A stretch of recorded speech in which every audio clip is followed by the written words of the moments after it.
Bonsoir les enfants, je vais vous raconter l'histoire Une belle vie de lapin. Aujourd'hui, la famille Lapin s'est encore agrandie. C'est une jolie petite fille, a dit docteur Hibou en quittant la chambre de maman Lapin. Et encore bravo.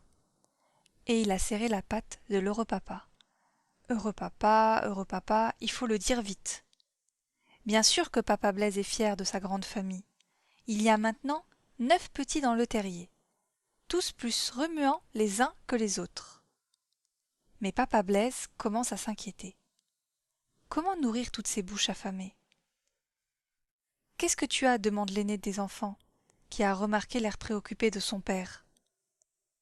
C'est que la famille devient très grande, répond papa Blaise, un peu hésitant. Ne t'inquiète pas, plus on est de fous, plus on rit.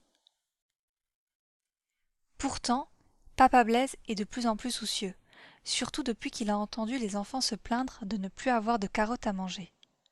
Il va falloir faire des provisions. Pauvre papa, il se sent soudain bien fatigué. Et pour se donner du courage, il va voir sa dernière petite fille. Chut, dit maman Lapin, ta fille vient de manger et elle s'est endormie. N'est-elle pas mignonne? Si tu avais pu voir son appétit, elle est très gourmande. Papa Lapin sourit et dépose un baiser sur le front de maman Lapin. Puis il regarde, tout attendri, sa petite fille et murmure. C'est vrai qu'elle est mignonne, elle te ressemble. Mais papa Blaise ne reste pas trop longtemps. Il doit trouver de quoi nourrir sa famille. Il préfère ne pas parler de ses soucis à maman Lapin, qui pour le moment doit s'occuper du bébé. Je te laisse, dit-il à maman Lapin. Je vais prendre un peu l'air. Toutes ces émotions m'ont fatigué. Prends bien garde au chasseur, lance maman Lapin, en lui faisant un petit signe. Papa Blaise sort de la chambre en soupirant. Il avait oublié que l'on était en septembre et que c'était l'ouverture de la chasse. Pendant cette période, tous les soirs, papa et maman Lapin prévenaient leurs enfants. Faites attention aux chasseurs, ne vous éloignez pas. Et tous les soirs, ils les comptaient et les recomptaient pour être bien sûr qu'ils étaient tous là. Papa Blaise s'assoit près d'un arbre pour réfléchir. Soudain, des voix s'élèvent. Bonjour, Blaise. Félicitations. Ce sont les animaux de la forêt qui, ayant appris la bonne nouvelle, viennent féliciter leur ami Blaise. Mais ils ne parlent pas très longtemps. Eux aussi, ils ont peur des chasseurs. De nouveau seul, papa Blaise entend soudain. A-t-on idée d'avoir autant d'enfants? Croix, croix. Papa Blaise lève la tête.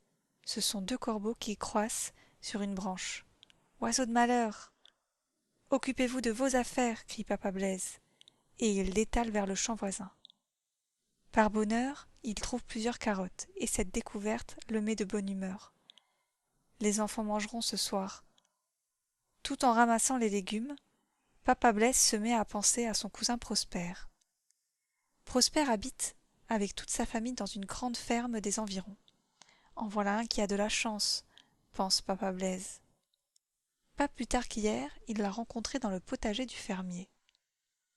Comment vas-tu, Blaise? Et le bébé, il est arrivé? Ça va, avait répondu papa Blaise. Même si ce n'est pas facile tous les jours, j'ai une si grande famille à nourrir. Ah oui? Pourtant la vie est belle. Il fait beau et les carottes sont sucrées cette année. Pourquoi ne viens-tu pas nous voir? Gentiane serait ravie de faire la connaissance de Rose. Puis Prosper s'était vanté des avantages de la vie à la ferme. Les fermiers étaient des gens très gentils, plein d'attention pour eux. Ainsi, chaque jour la litière est changée, les lapins peuvent manger et boire tant qu'ils le veulent. De plus, le fermier a bâti une grande lapinière, très confortable, et chaque fois qu'un petit naît, le fermier construit de nouvelles chambres. Papa Blaise était très impressionné. La vie à la ferme semblait merveilleuse. Il avait voulu visiter la maison de Prosper, mais le fermier était arrivé et avait saisi Prosper par les oreilles en criant « Ah, le voilà! Ça fait plus d'1 heure que je te cherche !» Il ne peut plus se passer de moi, avait dit tout bas Prosper avec un petit sourire triste. Papa Blaise n'avait pas remarqué ce petit détail, et il était parti, rêveur, rejoindre sa petite famille. Papa Blaise a maintenant terminé sa récolte de carottes, et il retourne au terrier. Maman Lapin et les enfants l'accueillent avec des cris de joie. Pendant le repas, Papa Blaise dit: Demain, nous irons rendre visite à nos cousins à la ferme. Je compte sur vous les enfants pour vous tenir bien comme il faut. C'est une famille très distinguée. Le lendemain, toute la famille prend le chemin de la ferme. Avant de partir, Papa Blaise a vérifié si toutes les oreilles étaient bien propres et Maman Rose a examiné toutes les petites pattes. Papa Blaise est un peu énervé.